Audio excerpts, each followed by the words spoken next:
Video එකෙන් සාකච්ඡා කරන්නේ අපේ ටියුට් එකේ පිටු අංක 68 ඉඳන් පිටු අංක 68 උඩින්ම තියෙනවා සාර්වාර්ථික විද්‍යා සංකල්ප කියලා.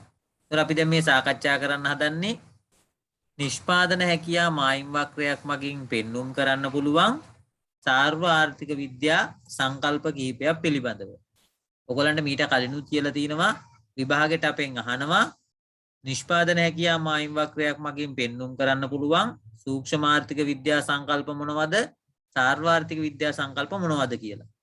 එතකොට අපි හරි අවබෝධයක් ඇති කරගෙන තියෙන්න ඕනේ හැකියා මායිම් වක්‍රයක් තුලින් පෙන්눔 කරන්න පුළුවන් සූක්ෂමාර්ථික විද්‍යා සංකල්ප ටික වෙනම මතකේ තියාගෙන ඉන්න ඕනේ. ඒ වගේම සාර්වාර්ථික විද්‍යා සංකල්ප ටික වෙනම මතකේ තියන් ඉන්න ඕනේ. ඒතර අපි දැන් මේ පළවෙනියටම සාකච්ඡා කරන්න හදන්නේ මෙන්න මේ පූර්ණ සේවා නියුක්තිය කියන සාර්වාර්ථික විද්‍යා සංකල්පය පිළිබඳව. ඉතින් මෙතනදී පූර්ණ සේවා නියුක්තිය කියන්නේ මොකක්ද කියන එක පිළිබඳව දල අදහසක් ඕගලන්ට ඉදිරිපත් කරනවා. මේ නිකන් සරල අදහස මතක තියාගත්තාම ඇති. ඇත්තටම මේ පාඩමේදී ඕගොල්ලෝ පූර්ණ සේවා නියුක්තිය කියන එකේ අදහසටත් වඩා ඕගොල්ලෝ මතක තියාගන්න ඕනේ පූර්ණ සේවා නියුක්තිය කියන සංකල්පය කොහොමද අපි නිෂ්පාදන හැකියා මායිම් වක්‍රයක් මගින් පෙන්눔 කරන්න කියන එක පිළිබඳව. right බලන්න පූර්ණ සේවා නියුක්තිය කියන්නේ මොකක්ද කියලා. ආර්ථිකයක පවත්නා සියලුම සම්පත් ඵලදායී ලෙස නිෂ්පාදන ක්‍රියාවලියක සේවා නියුක්ත කරවීම. ඒ කියන්නේ රටේ තියෙන සියලුම සම්පත් ටික නිෂ්පාදන ක්‍රියාවලියට පාවිච්චි කරනවා නම් අන්න ඒකට අපි කියනවා පූර්ණ සේවා නියුක්තිය කියලා. බලන්න එතෙන්දි තව කාරණා දෙකක් පැහැදිලි කරනවා. රටේ තියෙන සම්පත් සම්පූර්ණයෙන්ම පාවිච්චි කරන්නත් ඕනෙලු. ඒක තමයි මේ පූර්ණව කියන එකේ අදහස. ඊළඟට කාර්යක්ෂමව උපයෝජනය කරන්නත් ඕනෙලු. ඒ කියන්නේ පාවිච්චි කරන සම්පත් අපතේ නොයන විදිහට භාවිතා කරන්න කියන එක. උදාහරණයක් විදිහට මට කියන්න පුළුවන් මිනිස්සු 100 දෙනෙක් ඉන්නවා නම් 100 දෙනාවම නිෂ්පාදනයට දායක කරගත්තොත් අපි කියනවා සම්පත් පූර්ණව උපයෝජනය කරලා කියලා. ඒ 100 දෙනාම දවසට පැය 8 ගානේ වැඩ කරනවා නම් අන්න එතකොට අපි කියනවා කාර්යක්ෂමව උපයෝජනය කරලා කියලා. අපි නිකන් සරලව කිව්වොත් තියෙන සම්පත් ටික ඔක්කොම පාවිච්චි කරනවා නම් අපි කියනවා පූර්ණව සම්පත් පාවිච්චි කරනවා කියලා. ඒ පාවිච්චි කරන සම්පත් ටික අපතේ නොයන විදිහට පාවිච්චි කරනවා නම් අපි එතකොට ඒකට කියනවා කාර්යක්ෂමව උපයෝජනය කරනවා කියලා. ඔයගලන්ට ඒකට හොඳ උදාහරණයක් තමයි මම කිව්වේ. 100 දෙනෙක් ඉන්නවා නම් රටේ ඒ 100 දෙනාම රස්සාවල් කරනවා නම් ඒකට අපි කියන්නේ සම්පත් පූර්ණව උපයෝජනය කරලා කියන එක. ඒ 100 දෙනාම වැඩට ගිහිල්ලා නිකන් ඉන්නවා නම් එතකොට අපි කියන්නේ ඒක කාර්යක්ෂම උපයෝජනයක් නෙමෙයි. වැඩට ගිය 100 දෙනාම රස්සාවේ පැය 8ම වැඩ කරනවා නම් තමයි කාර්යක්ෂමව උපයෝජනය කරනවා කියලා කියන්නේ. ඉතින් මේ අදහස පොඩ්ඩක් ඔළුවේ තියාගෙන ඉන්න. right ඊළඟට බලන්න මෙතෙන්දී කියනවා එය භාවිතයේදී පූර්ණ සේවා නියුක්තිය කියන වචනය පාවිච්චි කරන්න පුළුවන්ලු. එහෙම නැත්නම් කාර්යක්ෂමතාවයක් කියලාත් පාවිච්චි කරන්න පුළුවන්ලු. ඒකේ අපි කියන අදහස තමයි මේ පූර්ණ සේවා නියුක්තිය කියන සංකල්පයටම තවත් වෙලාවක කාර්යක්ෂමතාවය කියන වචනයත් භාවිතා කරන්න පුළුවන් කියලා කියනවා. right ඊළඟට බලන්න බොහොම සරලව මේ උත්තරේ අපිට කියනවා මෙතන පූර්ණ සේවා නියුක්තිය කොහොමද හැකියා මායිම් වක්‍රයෙන් පෙන්වන්නේ කියලා. මෙන්න මේක මතකේ තිබුණා නම් ඇති. නිෂ්පාදන හැකියා මායිම මත අපි ලක්ෂයක් ලකුණු කිරීම තුලින් පූර්ණ සේවා නියුක්තිය නිරූපණය කරන්න පුළුවන්. ඔන්න මම දැන් ඇඳලා පෙන්නනවා පූර්ණ සේවා නියුක්තිය කොහොමද විභාගෙදී අපි නිරූපණය කරන්න කියලා. මේ විදියට සාමාන්‍යයෙන් වැඩෙන අවස්තික පිරිවැය නිරූපණය කරන හැකියා මායිම් වක්‍රයක් අඳිනවා. ඊළඟට අපි මායිම් වක්‍රය මත ඔයාලට කැමති තැනක හැකියා මායිම් වක්‍රය මත ඕනම තැනක මේ විදිය ලක්ෂයක් ලකුණු කිරීම තුලින් අපිට පුළුවන් පූර්ණ සේවා නියුක්ති තත්ත්වය නැත්නම් අපි ඉස්සෙල්ලා කතා කරපු කාර්යක්ෂමතාවය කියන සංකල්පය නිරූපණය කරන්න. ඒතර මෙන්න මේ විදිහට ඕගොල්ලෝ විභාගෙට ඇන්දොත් මේකෙන් පෙන් නිරූපණය කරනවා පුතේ පූර්ණ සේවා නියුක්ති තත්ත්වය එහෙම නැත්නම් කාර්යක්ෂමතාවය කියන තත්වය. දැන් මතක තියාගන්න විභාගෙදී මේ විදියට විතරක් ප්‍රස්ථාරය ඇඳලා තිබුණොත් එතකොට ඔයගලන්ට ලකුණු එකක්වත් හම්බ වෙන්නේ නැහැ. මෙන්න මේ විදියට ඔයගොල්ලෝ ප්‍රස්ථාරය ඇඳලා තිබුණොත් ලකුණු එකක්වත් ලැබෙන්නේ නැහැ. ඇයි ලැබෙන්නේ නැත්තේ? අපි හැමතිස්සෙම කියනවා මොකද්ද කියන්නේ?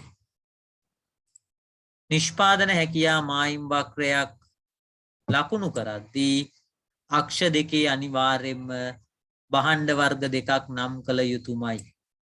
ඒක නිකන් ඉංග්‍රීසි අකුරු දෙකක් විතරක් ලියන්නත් බැහැ නේද? මේ පැත්ත x මේ පැත්ත y කියලා එහෙම විතරක් ලියන්නත් බෑ. එක්ක ලෝකේ පවතින භාණ්ඩ වර්ග දෙකක් ලියන්න ඕනේ. එහෙම නැත්නම් x භාණ්ඩය y භාණ්ඩය නේද? අපිට තව ලියන්න පුළුවන් ඕනම ඉංග්‍රීසි අකුරක් දාලා a භාණ්ඩය b භාණ්ඩය නේද? p භාණ්ඩය q භාණ්ඩය. ඒ විදිහට කැමති ඉංග්‍රීසි අකුරක් දාලත් හැබැයි යකට භාණ්ඩය කියන නම ලියලා මේ විදිහට හැකියා මායිම් වක්‍රය අඳින්න පුළුවන්. රයිට්. එතකොට බලන්න මේ පූර්ණ සේවා නියුක්ති තත්ත්වය නිරූපණය කරන එක එච්චර අමාරු දෙයක් නෙමෙයි නේද? රයිට්. එතකොට මෙතන තව වැදගත් කාරණාවක් තියෙනවා පුතේ ඔයගොල්ලෝ කියව ගන්න අවශ්‍ය. මෙතන බලන්න මේ කොටස. අනිකුත් කරුණු නොවෙනස්ව තියෙනවා නම්. ඒ කියන්නේ අපි මේ කතා කරන කාරණා වැරෙන්න කතා නොකරන ඔක්කොම කාරණා ස්ථාවරයි කියලා හිතලා පූර්ණ සේවා නියුක්ති තත්වයකදී එන්නේ මෙහෙම ආර්ථිකය පූර්ණ සේවා නියුක්ති මට්ටමක ඉන්නවා නම් ඒ ආර්ථිකයට ආවස්තික පිරිවැයකින් තොරව මේ භාණ්ඩ වර්ග දෙකෙන් එක භාණ්ඩයකවත් නිෂ්පාදනය වැඩි කරන්න බැහැලු. ඒකෙන් සරලවම කියන්නේ මොකක්ද දන්නවද? මේ නිෂ්පාදන හැකියා මායිම් වක්‍රය මත ඉන්න ආර්ථිකයකට යම් කිසි භාණ්ඩයක නිෂ්පාදනය වැඩි කරන්න නම් අනිත් භාණ්ඩයේ නිෂ්පාදනය අඩු කළ යුතුයි කියලා කියනවා. ආවස්තික පිරිවැයකින් තොරව කිසිම භාණ්ඩයක නිෂ්පාදනය මේගොල්ලන්ට වැඩි කරගන්න බැහැ කියලා තමයි කියන්නේ මේ හැකියා මායිම් වක්‍රය මත ඉන්නවා නම්.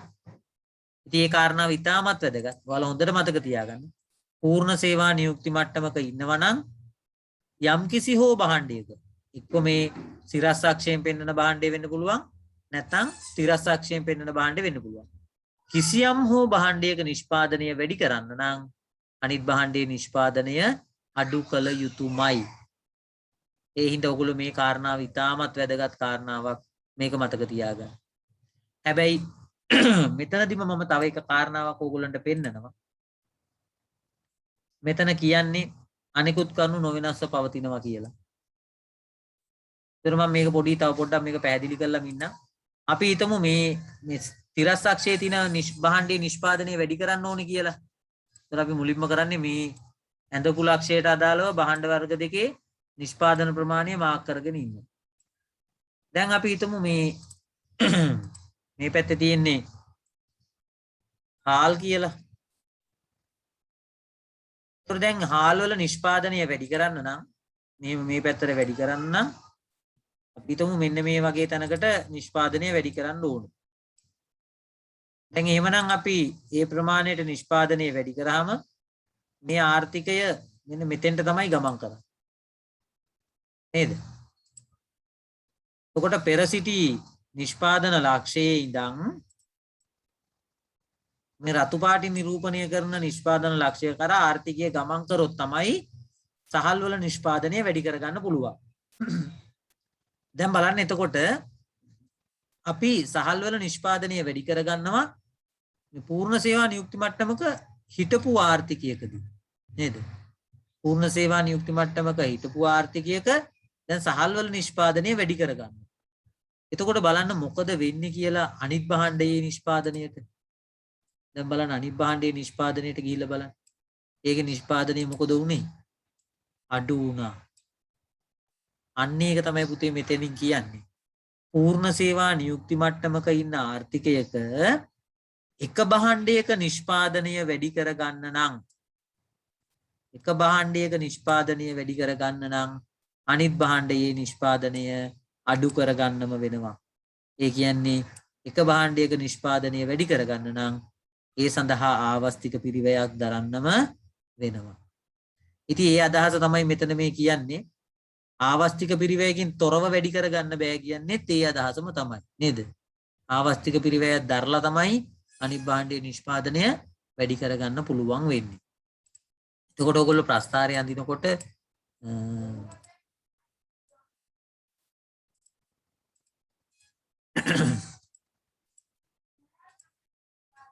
මෙන්න මේ කොටස් ටික විතරක් ඇඳගත්තා නම් ඇති. මේ ඉතලෙ උනින්ද මේ අක්ෂර දෙක නම් කරලා මේ විදිහට ඇඳ ගන්න. ඒක තමයි හොඳම ක්‍රමය. හරි. ඊළඟට අපි සාකච්ඡා කරනවා මෙන්න මේ අපේ උපකල්පනය නැතුව තිබුණොත්, කියන්නේ උපකල්පනයට පිටින් ගියොත් මොකද වෙන්නේ කියලා. දැන් ඇත්තටම ඔයගොල්ලෝ මතක තියාගන්න ඕනේ පූර්ණ සේවා නියුක්තියක ඉන්න ආර්ථිකයක නිෂ්පාදනය වැඩි කරන්න නම් අනිත් භාණ්ඩයේ නිෂ්පාදනය අඩු කළ යුතුමයි. හරිද? නමුත් මේ අපි ඒක කතා කරන්නේ මේ අනිකුත් කරුණු නොවෙනස්ව පවතිනවා කියලා උපකල්පනය කරලා. හැබැයි මෙන්න මෙහිම ආර්ථිකයක පුතේ. ඒ කියන්නේ දැන් මේ නෝට් එක ඔයගොල්ලෝ පොඩ්ඩක් පැත්තකින් මේක ලියා ගන්න. දැන් මෙහෙම තියෙන ආර්ථිකයක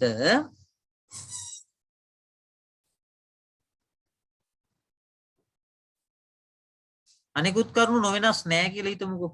අනිකුත් කරුණු නොවෙනස් නැහැ. ඒ කියන්නේ අනිකුත් කරුණු වෙනස් වෙනවා.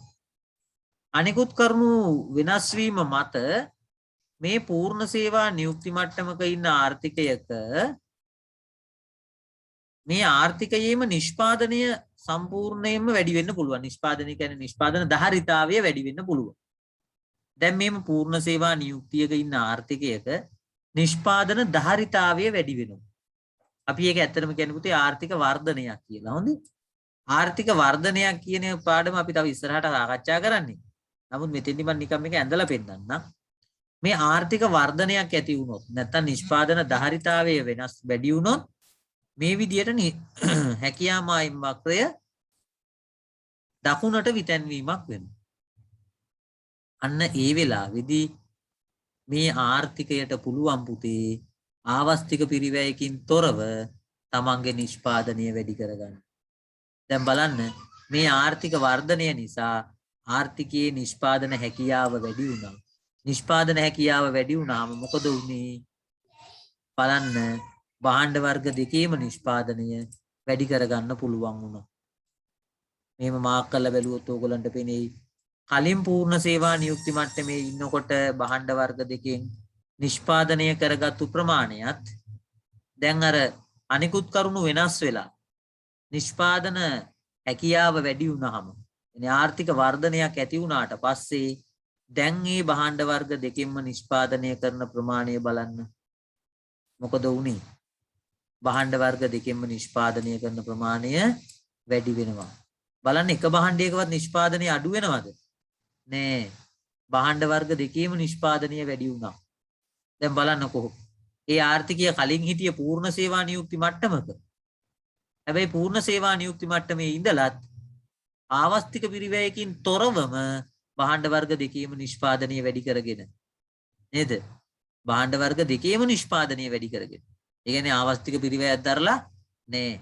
බලන්න එතකොට එහෙම සිද්ධියක් වෙන්න පුළුවන් අවස්ථාවක් තමයි අපි දැන් මේ සාකච්ඡා කරන්නේ. ඒ තමයි ආර්ථික වර්ධනය. මේම ඔයගොල්ලෝ මතක තියාගන්න. ආර්ථික වර්ධනයකදී පූර්ණ සේවා නියුක්ති මට්ටමක ඉන්න ආර්ථිකයක උනත් ආවස්තික පිරිවැයකින් තොරව නිෂ්පාදනය වැඩි කරගන්න පුළුවන්. කොහොමද පාඩම් කරගන්නේ? ආර්ථික වර්ධනයක් පවතිනකොට ආවස්තික පිරිවැයකින් තොරව නිෂ්පාදනය වැඩි කරගන්න පුළුවන්. ඒ ආර්ථිකය පූර්ණ සේවා නියුක්ති මට්ටමක හිටියත් එකයි නැතත් එකයි. ආවස්තික පිරිවැයකින් තොරව අනිවාර්යයෙන්ම නිෂ්පාදනය වැඩි කරගන්න පුළුවන්. නමුත් බලන්න මෙතනදී අපි දැන් කලින් සාකච්ඡා කරපු තැනදී අපිට කියනවා ආවස්තික පිරිවැයකින් තොරව නිෂ්පාදනය වැඩි කරගන්න බැහැ කියලා. නේද? එතනදී මොකද්ද උපකල්පනේ? අනිකුත් කරුණු සියල්ලම නොවෙනස්ව පවතිනවා කියලා. එතකොට අනිකුත් කරුණු නොවෙනස්ව තියෙන වෙලාවේදී නම් පූර්ණ සේවා නියුක්තියක ඉන්න ආර්ථිකයක ආවස්තික පිරිවැයකින් තොරව නිෂ්පාදනය වැඩි කරගන්න බැහැ.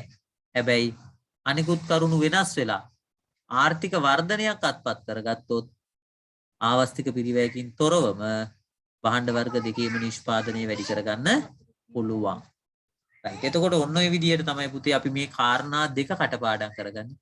මම මේ මෙතනට අදාළ මාතෘකාවේ කොටසක් නෙමෙයි මේ සාකච්ඡා කරේ.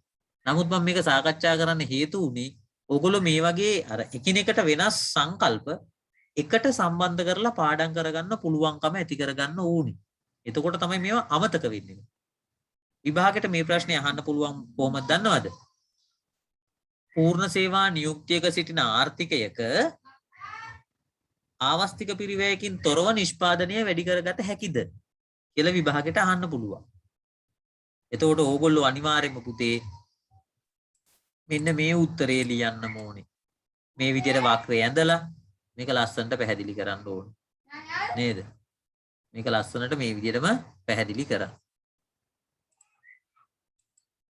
right. එතකොට අපි මෙතෙන්දි දැන් මේ ඉගෙන ගත්තේ අපිට පූර්ණ සේවා නියුක්ති මට්ටමකදී කොහොමද අපි නිෂ්පාදන හැකියාමායිම් වක්‍රයෙන් පෙන්වන්නේ කියලා.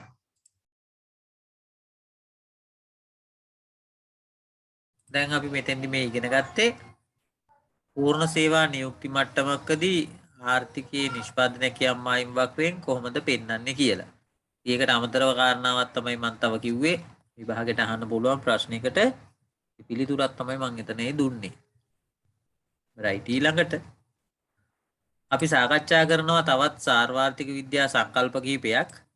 මේ අපි සාකච්ඡා කරන සාර්වාර්ථික විද්‍යා සංකල්ප සියල්ලම පුතේ අපි හැකියාමායිම් වක්‍රයෙන් නම් ඇඳලා පෙන්නන්නේ හැකියාමායිම් වක්‍රයේ ඇතුළත ලක්ෂයක් ලකුණු කිරීම හරහා.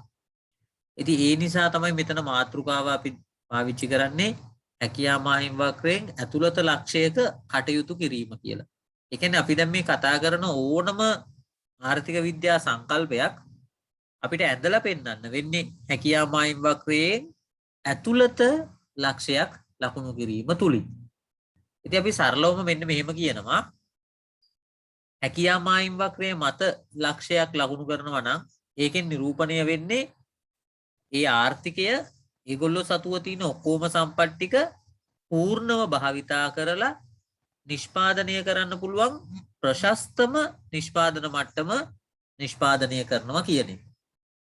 එතකොට යම්කිසි ආර්ථිකයකට තමන්ගේ රටේ තියෙන ඔක්කොම සම්පත් ටික නිෂ්පාදනයට පාවිච්චි කරන්න බැරි නම් ඒ වගේම ඒගොල්ලන්ගේ තියෙන සම්පත් ටික ඔක්කොම අපතේ නොයන විදිහට ඒ කියන්නේ නාස්තිය අවම වෙන විදිහට පාවිච්චි කරන්නත් බැරි නම් ඒ වගේම ප්‍රශස්ත විදිහටම උපයෝජනය කරන්නත් බැරි නම් එතකොට ඒගොල්ලන්ට නිෂ්පාදනය කරගත හැකිව තිබුණු ඉහළම නිෂ්පාදන මට්ටමට ළඟා වෙන්න බෑ.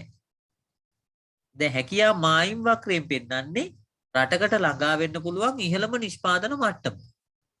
එතකොට රටේ තියෙන සම්පත් ඔක්කොම ටික පාවිච්චි කරේ නැති වුණොත් ඒ වගේම මේ සම්පත් නාස්ති වෙන ආකාරයට නම් පාවිච්චි කරලා තියෙනවා. එතකොට ඒගොල්ලන්ට උපරිම නිෂ්පාදන මට්ටමට යන්න විදියක් නැහැ. අන්න එතකොට අපිට පේනවා හැකියා මායිම් වක්‍රය මත නිෂ්පාදනය කරන්න ඒ රටට හැකියාවක් නැති වෙනවා. එතකොට මොකද වෙන්නේ? හැකියා මායිම් වක්‍රයට වඩා අඩු ප්‍රමාණයක තමයි ඒ රටට සත්‍ය වශයෙන් නිෂ්පාදනය කරන්න පුළුවන් වෙන්නේ. නේද? හැකියා මායිම් වක්‍රයෙන් පෙන්නන්නේ රටට නිෂ්පාදනය කරගත හැකි ප්‍රමාණය. අපි කියනවා විභව නිෂ්පාදනය තමයි පෙන්නන්නේ. එතකොට ඒ නිෂ්පාදනය කරන්න පුළුවන් උපරිම ප්‍රමාණය අපි නිෂ්පාදනය කරන්නේ නැත්තම් එතකොට අපිට පේනවා විභව නිෂ්පාදනයට වඩා සත්‍ය නිෂ්පාදනය අඩුයි. ඒතර විභව නිෂ්පාදනය පෙන්නන්නේ වක්‍රය මගින් සත්‍ය නිෂ්පාදනය ඊට වඩා අඩුයි නම් අපිට මොකද්ද කරන්න වෙන්නේ? සත්‍ය නිෂ්පාදනය ලකුණු කරන්න වෙන්නේ නිෂ්පාදනය කියා මායිම් වක්‍රයට වඩා ඇතුළත ලක්ෂයකින් තමයි පෙන්눔 කරන්න වෙන්නේ. right. මේ කාරණාව තමයි මෙතන මේ පැහැදිලි කරලා තියෙන්නේ. ඒතර දැන් අපි මේ කතා කරන්නේ ඒ විදිහට හැකියා මායිම් වක්‍රය ඇතුළත ආර්ථිකයක නිෂ්පාදන කටයුතු සිද්ධ වෙන අවස්ථා හතරක්. ඒ අවස්ථා හතර අපි ආර්ථික විද්‍යාවේ සාර්වාර්ථික විද්‍යා සංකල්ප විදියට තමයි සලකන්නේ. එහෙනම් මෙතන අපි ලියා ගන්න ඕනේ සංසිද්ධි 4. ඔයාලට දීලා තියෙනවා පුතේ නම් 4ම බලන්න. එක සංකල්පයක් තමයි ආර්ථික පසුබැසීම. එතකොට ඔයගොල්ලෝ මෙතන ලියා ගන්න ඕනේ එකක් තමයි ආර්ථික පසුබැසීම. ඊළඟට දෙවනි සංකල්පය තමයි අපි සාකච්ඡා කරන සේවා වියුක්තිය. ඊළඟට තුන්වෙනි එක තමයි පූර්ණ සේවා නියුක්තිය සහ ඒකත් එක්කම යන ඉතුරු වචන තමයි අකාර්යක්ෂමතාවය කියන එක. ඊට අමතරව අපි කලින් කතා කරපු සංකල්පයක්ම අපි මෙතන නමට ලියා ගන්නවා. ඒ ලියාගත්තට ඒක අපි කලින් කතා කරපු නිසා අපි ඒක ගැන වැඩි කතා කරන්නේ මෙතන හතරවෙනි එක විදිහට අපි ලියාගන්නේ. අපි කලින් කතා කරපු සංකල්පයක් ඒ තමයි ශුන්‍යාවස්තික පිරිවැය කියන්නේ. මේ සංසිද්ධීන් හතරෙදිම නැත්නම් විභාගෙට මේ කාරණා හතරෙන් ඕනම එකක් අඳින්න කියලා දීලා තිබුණොත් හැකියා මායිම් වක්‍රේ ඔයගොල්ලෝ මොකද කරන්නේ? හැකියා මායිම් වක්‍රයක් ඇඳලා ඇතුළත ලක්ෂයක් ලකුණු කරන්න තියෙනවා. right. මේ හතර එහෙමනම් ලියා ගමු අපි. පළවෙනි එක ආර්ථික පසුබැසීම. දෙවෙනි එක සේවා වියුක්තිය. තුන්වෙනි එක ඌන සේවා නියුක්තිය ඇල ඉරක් අකාර්යක්ෂමතාවය. අවසාන එක ශුන්‍ය ආවස්තික පිරිවැය. මම ආයේ කලින් කිව්වා වගේ අපි දැන් හතරවෙනි එක සාකච්ඡා කරලා තියෙන්නේ. ඒ නිසා ඒක කතා කරන්නේ. නමුත් මෙතන මේ හතරම ලියන්න එක හේතු වෙච්ච කාරණාව තමයි පුතේ. ඔයගොල්ලෝ මේ හතරම එකට පාඩම් කරොත් ඕගොල්ලන්ට පුළුවන් මතක තියාගන්න ලේසියෙන්ම මේ ඕනම සංසිද්ධියකදී හැකියා මායිම් වක්‍රය ඇතුළත තමයි අපි ලක්ෂයක් ලකුණු කරන්න ඕනේ. අනේ අර ෂෝට් නෝට් එකක් විදිහට තමයි මේ දීලා තියෙන්නේ. හොඳේ. right. එහෙනම් අපි පළවෙනි සංකල්පය සාකච්ඡා කරමු. ආර්ථික පසුබැසීම. මෙන්න මේ කාරණාව අනිවාර්යෙන් කටපාඩම් කරගන්න ඕනේ පුතේ. ආර්ථික පසුබැසීම කියන එකේ තේරුම කටපාඩම් කරගන්න. මේක නෝට් එකේ තියෙනවනේ. ඒක පොඩ්ඩක් කියවලා කටපාඩම් කරගන්න තියෙනවා. right. එතකොට එතන පැහැදිලිවම මෙන්න මේ කාරණාව කියනවා පුතේ. ආර්ථික පසුබැසීමක් වෙන්නේ කොහොමද කියලා. මෙතනදී අපි හොඳට මතක තියාගන්න ඕන දෙයක් තමයි මේ ආර්ථික පසුබැසීමක් සිද්ධ වෙන්නේ කොහොමද කියන එක. ආර්ථික පසුබැසීමක් සිද්ධ වෙන්නේ මේ ආර්ථිකයේ ඉන්න පුද්ගලයෝ, කියන්නේ පාරිභෝගිකයෝ වහඬ සඳහා කරන ඉල්ලුම අඩු කරනවා. කියන්නේ යම් කිසි මොකක් හරි හේතුවක් නිසා වහඬ සඳහා තියෙන ඉල්ලුම අඩු කරනවා. ඒ ඉල්ලුම අඩු කරාට පස්සේ දැන් වහඬ නිෂ්පාදනය කරාට වැඩක් නැහැනේ. ඒක කට්ටිය ගන්නෙ නැත්තා නේද? වහඬ ඉල්ලුවොත් නේ ඒක දෙන්න පුළුවන්. ඒතර ඉල්ලුම අඩු වෙනකොට සැපයුම් කරුවොත් කල්පනා කරනවා දැන් අපි වහඬ හැදුවට වැඩක් නැහැ, විකුණ ගන්න විදියක් නැහැ. ඒ නිසා ඒගොල්ලොත් නිෂ්පාදනය අඩු කරනවා. එතකොට භාණ්ඩයට තියෙන ඉල්ලුම අඩුවීම නිසා නිෂ්පාදනය පහළ යාමක් සිද්ධ වෙනවා මෙන්න මේ ආර්ථික පසුබැසීමකදී.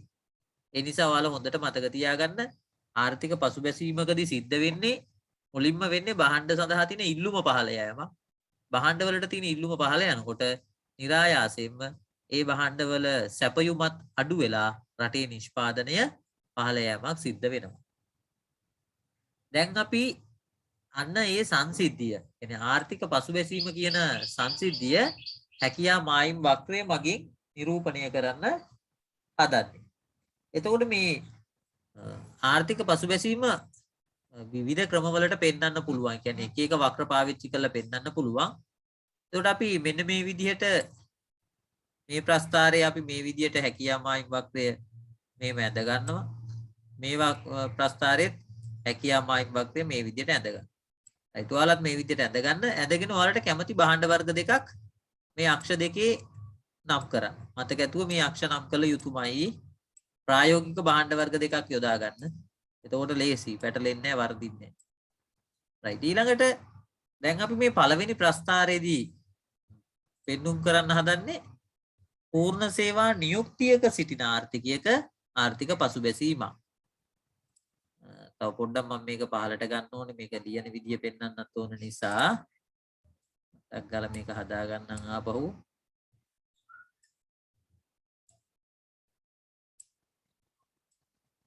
එතකොට ඕගොල්ලෝ මේ විදිහට ප්‍රස්ථාරයට ටක් ගාලා ඇඳ ගන්න මේ ප්‍රස්ථාර දෙකම.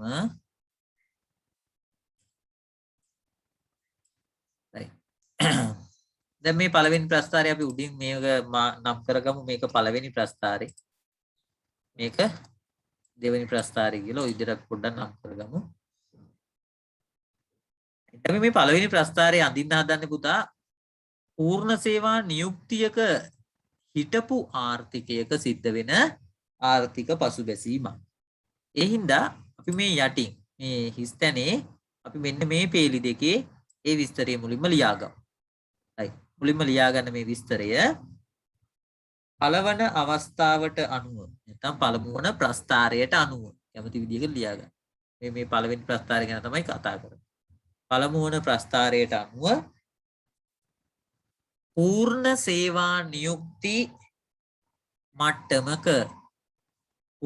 සේවා නියුක්ති මට්ටමක සිටින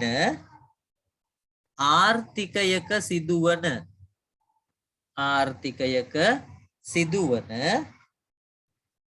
ආර්ථික පසුබැසීමක් පෙන්눔 කෙරේ. ආර්ථික පසුබැසීමක් පෙන්눔 කෙරේ. මේ දෙවනි ඊළඟට තියෙන තීරු මේ රූල් දෙකේ ලියා ගන්න. දැන් දෙවනි ප්‍රස්ථාරය ගැන ලියන්නේ. දෙවන අවස්ථාවට අනුව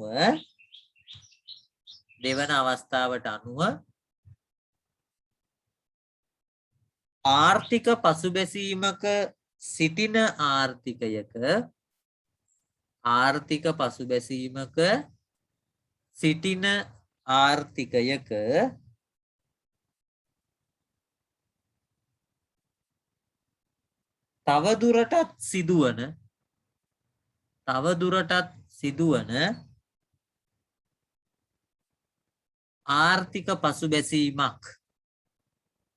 තවදුරටත් සිදුවන ආර්ථික පසුබැසීමක් පෙන්눔 කරයි.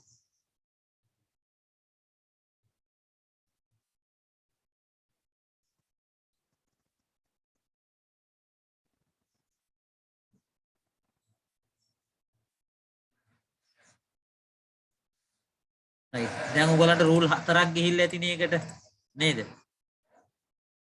එතකොට රූල් 4ක් ගියාට පස්සේ මේ විදිහට තව එක රූලක් ඉතුරු වෙලා තියෙනවනේ. ඒක මෙන්න මේක ලියාගන්නේ ඒ රූලේ. මෙම අවස්ථා දෙකෙහිදීම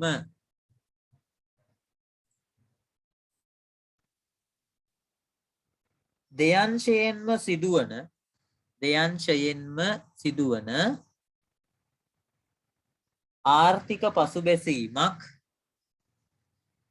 ආර්ථික පසුබැසීමක් පෙන්눔 කරයි. දෙයන්ශයෙන්ම සිදුවන කියන්නේ මොකද්ද?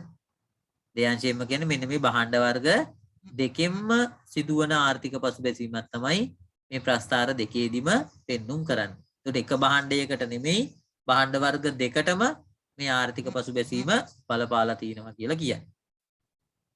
අපි දැන් එහෙමනම් අඳිමු පළවෙනි ප්‍රස්ථාරය. පළවෙනි ප්‍රස්ථාරයෙන් අපිට කියනවා පූර්ණ සේවා නියුක්තියක සිටින ආර්ථිකයක් තමයි සාකච්ඡා කරන්නේ නේද? එහෙමනම් අපි පළවෙනියටම පුතේ මේ ප්‍රස්ථාරයේ මත පූර්ණ සේවා නියුක්ති මට්ටම මුලින්ම ඇඳලා ඉන්න ඕනේ. ඔන්න මම ඇඳා පූර්ණ සේවා නියුක්ති මට්ටම. සිද්ධියේ කියන විදියට අපිත් අඳින්න ඕනේ. පූර්ණ සේවා නියුක්ති මට්ටමක සිටින ආර්ථිකයක සිදුවන ආර්ථික පසුබැසීමක් තමයි දැන් අපි ඇඳලා පෙන්නන්නේ. ඒතර මුලින්ම අපි පෙන්නන්න ඕනේ මේ ආර්ථිකයේ ඉන්නේ පූර්ණ සේවා නියුක්තියක කියන එක. ඊළඟට බලන්න කියනවා මේ භාණ්ඩ වර්ග දෙකෙන්ම සිදුවන ආර්ථික පසුබැසීම තමයිලු පෙන්නන්නේ. භාණ්ඩ වර්ග දෙකෙන්ම සිදුවන ආර්ථික පසුබැසීම නම් අපි දැන් භාණ්ඩ වර්ග දෙකේම නිෂ්පාදනය අඩු කරවන්න ඕනේ. ආර්ථික පසුබැසීමක සිද්ධ වෙන්නේ මොකද්ද? නිෂ්පාදනය අඩු වෙන එක. එතකොට ඕගලන්ට මේක තේරෙන්නේ නැත්නම් ඕගලන්ට පුළුවන් මුලින්ම මේ පූර්ණ සේවා නියුක්ති මට්ටමට අදාළව මේ විදිහට නිෂ්පාදන මට්ටම් මුලින්ම ලකුණු කරගන්න. ඊට පස්සේ දැන් ආර්ථික පසුබැසීමකදී මේ භාණ්ඩ වර්ග දෙකේම නිෂ්පාදනය අඩු වෙනවා කියලා තමයි අපි සලකන්නේ. ඒතර භාණ්ඩ වර්ග දෙකේම මේ විදිහට නිෂ්පාදනය අඩු කරලා ඒකට අදාළ වෙන තැනක් ඔයගලන්ට මේව ලකුණු කරගන්න පුළුවන්. මේ භාණ්ඩේනුත් අඩු වුණා, ඔන්න මේ භාණ්ඩේනුත් අඩු වුණා. හරිනේ. දැන් මේ අදාළ ලක්ෂය මේ විදිහට අපිට ලකුණු කරගන්න පුළුවන්. right. දැන් බලන්න මේ අපි බැලුවොත් එහෙම මේ A කියන ලක්ෂයේ ඉඳන් මේ අපි අලුතෙන් ඇද්ද ලක්ෂය අපි එක B කියලා මාක් කරමු. ඊට අපි මේ විදිහට B කියලා මාක් ලකුණු කරොත් A ලක්ෂයේ සිට B ලක්ෂයට ගමන් කරොත් ඒකෙන් අපිට පේන්නේ භාණ්ඩ වර්ග දෙකේම නිෂ්පාදනය අඩු වෙලා. අන්න එතකොට අපිට කියන්න පුළුවන් ආර්ථික පසුබැසීමක් මේ තුලින් නිරූපණය වෙනවා කියලා. ඒකේ වැදගත්ම දේ මෙන්න මේකයි. ඔයාලා දැන් ප්‍රස්ථාරය අඳිනකොට ඔයාලට තේරෙන්නේ නැත්නම් මේ කොහෙටද ගමන් කරන්නේ මේ ආර්ථිකය කියලා. ඕගොල්ලන්ට මේ විදිහට ඊතල මාක් කරලා මේ විදිහට කඩිරි වලින් හරි මේ නිෂ්පාදන අගයන් මාක් කරලා ඕගොල්ලන්ට මේක අඳින්න පුළුවන්. හැබැයි විභාගෙට ඒ සියල්ලම අවශ්‍ය වෙන්නේ නැහැ. ඒවා අත්‍යවශ්‍ය කරුණු නෙමෙයි. ඒත් දැන් කාට හරි තේරෙන්නේ නැත්තම් මේ මූලිකම අවධියේදී ඔයගොල්ලෝ මේ විදිහට මැද්දට කමකුත් නැහැ. විභාගෙදිත් මේ මැද්දට නම් කමක් නැහැ. හැබැයි විභාගෙට මෙන්න මෙහෙම තිබ්බත් ඒක ප්‍රශ්නයක් නැහැ. දැන් කෙනෙකුට ඕන නම් මේ ප්‍රස්තාරය අඳින්න පුළුවන්. හොඳේ. ඕන වීඩියෝ එකේ ආපස්සට දැන් මේ මම බැකුවට පස්සේ ඕන වීඩියෝ එකේ ආපස්සට ඇවිල්ලා මේ තීන ප්‍රස්තාරෙම ඇඳලා තියන්න පුළුවන්. නැත්නම් මෙන්න මෙහෙම තිබ්බත් කමක් නැහැ පුතේ. දැන් බලන්න. A ලක්ෂයේ සිට B ලක්ෂයට. හැබැයි මතක තියාගන්න. ආර්ථිකයේ ගමන් කරන්නේ කොයි පැත්තටද කියලා ඔයාලා අනිවාර්යයෙන්ම ඊතලයක් ගහලා පෙන්නන්න. ඔන්න මම පෙන්නුවා. A ලක්ෂයේ සිට B ලක්ෂයට ගමන් කරනවා. ඒකට ගමන් කරන පැත්ත අනිවාර්යයෙන්ම ඊතලයකින් පෙන්වන්න ඕනේ. හොඳේ. දැන් මේවට තමයි මම කියන්නේ අර මේ ලක්ෂයන් මේ විදිහට මාක් කරන්න පුළුවන් ඕන. ඉතින් මෙහෙම ඉරි ගහලා ඔයගලන්ට නිෂ්පාදනාගයන් මේ විදිහට මාක් කරලා තියන්න පුළුවන්. ඒක ප්‍රශ්නයක් නැහැ. ඊට පස්සේ මේවා අඩු වුණා කියලා ඊතල ගහලා මෙහෙම පෙන්වන්න පුළුවන්. ඒක ප්‍රශ්නිකුත් නැහැ. මේ විදිහට මාක් කරන එක අනිවාර්යම කියලා කියන්නෙත් නැහැ. හරි? ඒකින්ද ඔයගලන්ට ලේසි විදිහකට ඔයාලා මේක ලකුණු කරන්න ඕනේ. ඒතර මම මේ මකන්නේ අත්‍යවශ්‍ය නොවන තොරතුරු. හරි. මේවා අත්‍යවශ්‍ය වෙන්නේ නැහැ. ඔන්න ඔය ප්‍රමාණය තිබ්බත් ඇති. ඊළඟට අපි ඊළඟ ප්‍රස්ථාරයෙන් අඳින එක බලමු. දැන් මෙච්චරයි තියෙන්නේ. භාණ්ඩ වර්ග දෙකෙන්ම සිද්ධ වෙන ආර්ථික පසුබැසීමක් පූර්ණ සේවා නියුක්ති මට්ටමක සිටපු ආර්ථිකයක සිද්ධ වෙන පසුබැසීමක්. මේ විදිහට තමයි ඇඳලා වෙන්න. ඊළඟට දෙවෙනි ප්‍රස්ථාරයෙන් අපිට අඳින්න කියන්නේ මොකද්ද? දැනටමත් ආර්ථික පසුබැසීමක සිටින ආර්ථිකයක භාණ්ඩ වර්ග දෙකෙන්ම සිද්ධ වෙන ආර්ථික පසුබැසීමක් තමයි පෙන්눔 කරන්න වෙන්නේ. නේද? දෙවෙනි ප්‍රස්ථාරයෙන් අපිට ඒක තමයි අඳින්න කියලා තියෙන්නේ යටි. බලන්න විස්තරය කියලා. ඒකේ තියෙන්නේම නේද? දෙවෙනි අවස්ථාවට අනුව කියලා. නේද? ආර්ථික පසුබැසීමක සිටින ආර්ථිකයක්. එහෙනම් මුලින්ම පුතේ අපි ආර්ථික පසුබැසීම ඇඳලා ඉන්නවා. දැන් බලන්න අපිට පේනවා ආර්ථික පසුබැසීමකදී වෙන්නේ හැකියා මායිම් වක්‍රයට වඩා පොඩ්ඩක් ඇතුලෙන් තමයි සත්‍ය නිෂ්පාදනය පවතින්නේ. ඒතකොට අපිට පුළුවන් මෙන්න මේ විදිහට සත්‍ය නිෂ්පාදනය හැකියා මායිම් වක්‍රයට වඩා ඇතුළතින් ලකුණු කරා. දැන් මේව ලකුණු කරාම මේකෙන් පෙන්නනවා ආර්ථික පසුබැසීමක ඉන්නේ මේ ආර්ථිකය. එහෙම ආර්ථික පසුබැසීමක ඉන්න ආර්ථිකයක් තව දුරටත් ආර්ථික පසුබැසීමක් සිද්ධ වෙනවා කියලා තමයි කියන්නේ. මේ ලක්ෂය අපි මාක් කරමු C කියලා. එතකොට මෙහෙම C ලක්ෂයේ ඉන්න ආර්ථිකයක තව දුරටත් ආර්ථික පසුබැසීමක් වෙනවලු භාණ්ඩ වර්ග දෙකෙන්ම නේද? එතකොට මේ බලන්න මේ විදියට නිෂ්පාදනය තව දුරටත් අඩු වෙන්න ඕනේ. අඩු වෙලා යම් තැනක මේක නිෂ්පාදනය වෙනවා කියලා පෙන්වන්නත් එපා. ඒකට ඒක පෙන්වන්න තමයි තව ලක්ෂයක් අපි මේ විදියට ලකුණු කරන්නේ. අපි මේ ලක්ෂයේ ලකුණු සටහන් කරමු D කියලා. එතකොට ඔන්න අපිට පේනවා පුතේ C සිට D දක්වා මේ ආර්ථිකය ගමන් කරා නම් ඒකෙන් නිරූපණය වෙන්නේ ආර්ථික පසුබැසීමක හිටපු ආර්ථිකයක සිද්ධ වෙච්ච තවත් ආර්ථික පසුබැසීමක්. ඒ ආර්ථික පසුබැසීම පුතේ භාණ්ඩ වර්ග දෙකටමත් බලපාලා තිනවා. භාණ්ඩ වර්ග දෙකටම බලපාලා තිනවා කියලා හොයන්නේ කොහමද? ඒකට අපි කරන්නේ පුතේ මේ විදියට ඒ ලක්ෂයට අදාළ වෙන නිෂ්පාදන අගයන් මාක් කරන්න. මේ නිෂ්පාදන අගයන් මෙහෙම සටහන් කරලා බලන්න. එතකොට ඕගොල්ලන්ට පේන්නේ පෙර අවස්ථාවත් එක්ක සංසන්දනය කරද්දී නිෂ්පාදනයට මොකද වෙලා තියෙන්නේ භාණ්ඩ වර්ග දෙකේම. පේනව නේද? ඔන්න මම මේ ප්‍රස්තාරේ මේ විදියටම තියන්නම්. ඕගොල්ලන්ට එතකොට කැමති විදියට විභාගෙට ප්‍රස්තාර සටහන ඊතල ඔය ඒ කියන්නේ මේ නිෂ්පාදනයේ අඩුවීම වැඩිවීම පෙන්වන්න අපි පාවිච්චි කරන මේ පිටින් ප්‍රස්තාරට පිටින් තියෙන ඊතල මේ කඩිරි ඒවගොල්ලන්ට කැමති විදිහට ලකුණු කරන්න පුළුවන්. හැබැයි මේ මැද්දේ තියෙන ඊතලේ නම් මකන්න බෑ හොඳේ. මේ ඊතලේ මකන්න බෑ. ඒක අනිවාර්යෙන් තියෙන්න ඕනේ. ඔන්න ඔය විදිහට උනත් මේ ප්‍රස්ථාරය අඳින්න පුළුවන්. රයිට් මං හිතනවා ඉතින් ඒක පැහැදිලි ඇති කියලා. ඊළඟට අපි සාකච්ඡා කරන්නේ මේ ආර්ථික පසුබැසීමක් එක භාණ්ඩ වර්ගයකට පමණක් බලපාපු අවස්ථාව. ආර්ථික පසුබැසීම එක භාණ්ඩයකට පමණක් බලපානවා. මේ බලන්න මෙතන පැහැදිලි කරන්නේ ඒක. එක් අංශයකින් පමණක් ආර්ථික පසුබැසීම සිද්ධ වෙනවා. එක් අංශයක් කියන්නේ එක භාණ්ඩ වර්ගයකට පමණයි මේ ආර්ථික පසුබැසීම බලපාලා තියෙන්නේ. රයිට් අපි එහෙමනම් ඒකත් අඳිමු. හරි ලේසියි දැන් නම් හොඳේ. මේ එකක් දෙකක් අඳින්න පුරුදුනාම ඉතුරු අඳින්න පුළුවන්. මුලින්ම අපි භාණ්ඩ වර්ග දෙක මේ විදිහට ලකුණු කරගන්න ඕනේ ප්‍රස්ථාර දෙකේම. ඒ වගේම ප්‍රස්ථාර දෙකේම මේ ප්‍රස්ථාර දෙකක් කියලා පෙන්눔 කරන්න. මේක 1 මේක 2 කියලා මේ මාක් කරගන්න ලකුණු කරගන්න. ඊළඟට ඕගොල්ලෝ දැන් මේ මෙතන බලන්න මේ කඩිරි මේව දෙපැත්තට ගානට මැද්දෙන් බෙදලා තියෙනවා. ඒතර ප්‍රස්ථාර එකට අදාළ තොරතුරු අපි මෙන්න මේ ප්‍රස්ථාර 1 යටින් මෙන්න මේ කොටසේදී ලියා ගන්නවා. ප්‍රස්ථාර දෙකට අදාළ විස්තරය මෙන්න මෙතනින් ප්‍රස්ථාර දෙකට යටින් ලියා ගන්න. right. එතකොට මේ පළවෙනි ප්‍රස්ථාරයට යටින් තියෙන මෙන්න මේ හිස් තැනේ ඔයගොල්ලෝ මෙන්න මේ ටික ලියා ගන්න. මේ කොටු කරේ මේ ප්‍රදේශයේ විතරක් ලියා ගන්න. හොඳයි. එයා පැත්තට යන්න එපා ලියාගෙන. මේ කොටසේ ලියා ගන්න. පූර්ණ සේවා නියුක්තියක සිටින ආර්ථිකයේ පූර්ණ සේවා නියුක්තියක සිටින ආර්ථිකයේ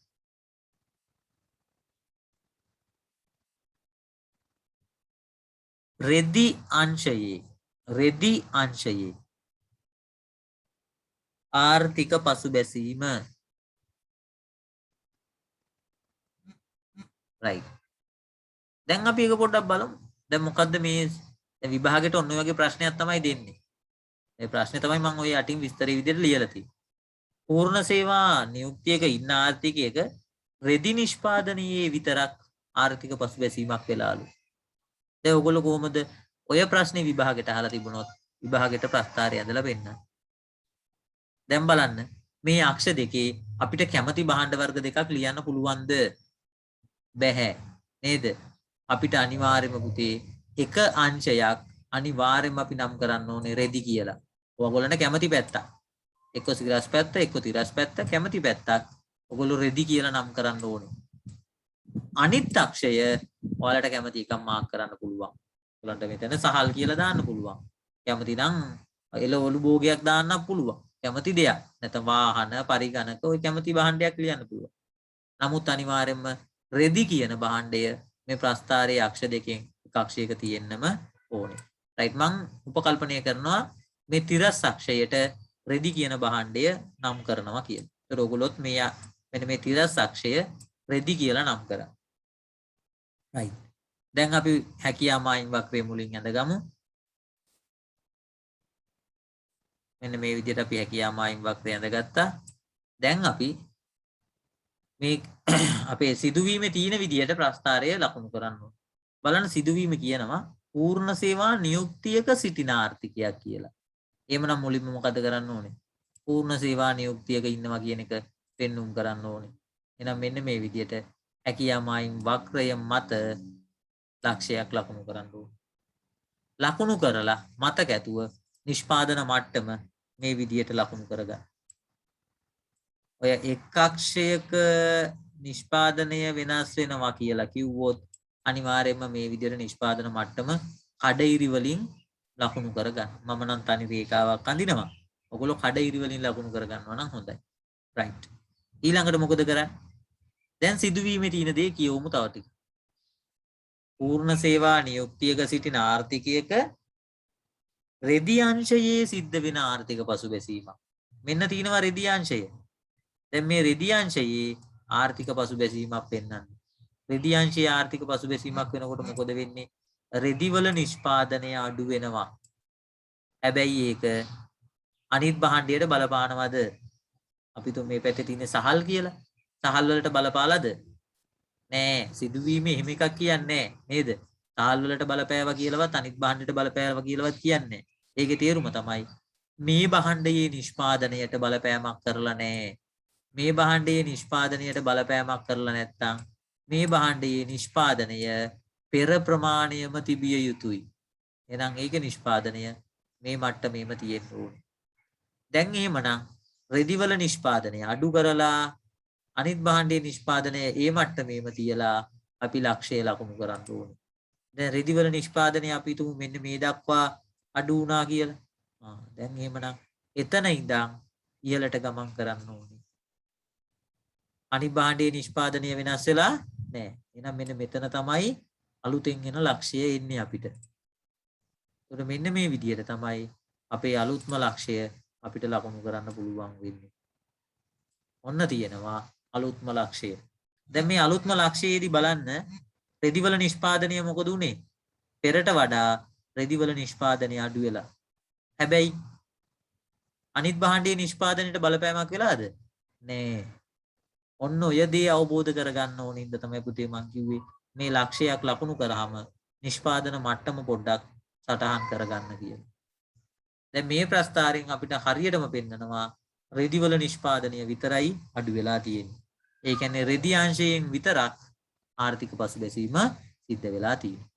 right ඒක ඇඳගෙන ඉවර වෙලා මේ ඉර මම මකනවා. මේ මකන්න හේතුව ඇයි? දැන් මට අවශ්‍යයි ආර්ථිකයේ ගමන් කරපු විදිහ ඊතලයකින් පෙන්눔 කරන්න. එතකොට ආර්ථිකයේ ගමන් කරේ කොහොමද? පූර්ණ සේවා නියුක්ති මට්ටමේ ඉඳන් මේ ආර්ථික පසුබැසීම දක්වා. එතකොට අපි මේවා සටහන් කරොත් A සහ B කියන අකුරු පාවිච්චි කරොත් අපිට මෙන්න මේ විදිහට ඒක කියන්න පුළුවන්. A ඉඳන් B දක්වා මෙන්න මේ විදිහට ආර්ථිකය ගමන් කරා කියලා අපිට මේ ඉතලයේ ගාලා පෙන්නන්න පුළුවන්. ඉතින් ඒකින්ද තමයි මෙතන අර ඉතලයේ ගහනකොට මේ අතට තිබ්බ ඉර තිබුණොත් ඒක ඉතලයේ ගහන එක පේන්නේ නැහැ. ඒ නිසා තමයි ඒ ඉර මැකුවේ.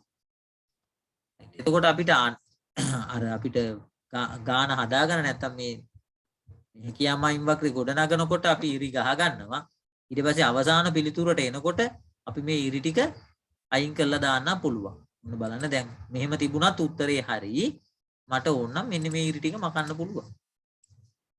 දැනුත් උත්තරේ හරි. මේ ප්‍රමාණය විතරක් විභාගෙට තිබුණත් ප්‍රශ්නයක් නැහැ.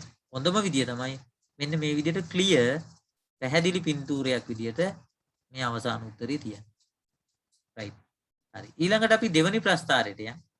දෙවෙනි ප්‍රස්තාරය යටින් පොඩ්ඩක් ලියා ගන්න. මේ ප්‍රස්තාරයෙන් අපි පෙන්눔 කරන්න හදන එක. මෙන්න මෙතන මේ ටිකේ ලියා ගන්න.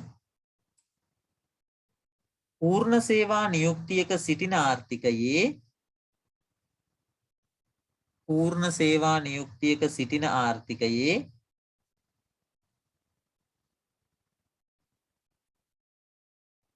යන්ත්‍ර අංශයේ සිදුවන ආර්ථික පසුබැසීම. යන්ත්‍ර අංශයේ සිදුවන ආර්ථික පසුබැසීම.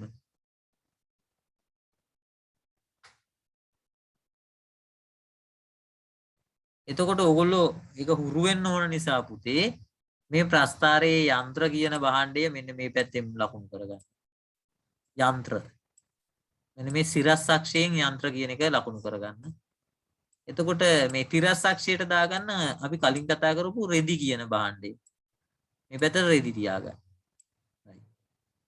දැන් අපි එමනම් වක්‍රය අඳිමු පළවෙනියට. මේ විදිහට හැකියාව මායිම් වක්‍රය අඳා. දැන් මොකද කියන්නේ? පූර්ණ සේවා නියුක්තියක ඉන්න ආර්ථිකයක්ලු නේද? එහෙමනම් අපි අනිවාර්යයෙන්ම පූර්ණ සේවා නියුක්ති මට්ටම මුලින්ම ලකුණු කරලා යුතුයි නේද? මෙන්න අපි පූර්ණ සේවා නියුක්ති මට්ටම මුලින්ම ලකුණු කරා. ඊට පස්සේ ඒකට අපි ඉංග්‍රීසි අකුරක් දාමු දැන් C කියලා. ඊළඟට මොකද කරන්නේ අපි? මායික්කම අඳිනවා නම් තමයි හොඳ. ඊළඟට මොකද කරන්නේ?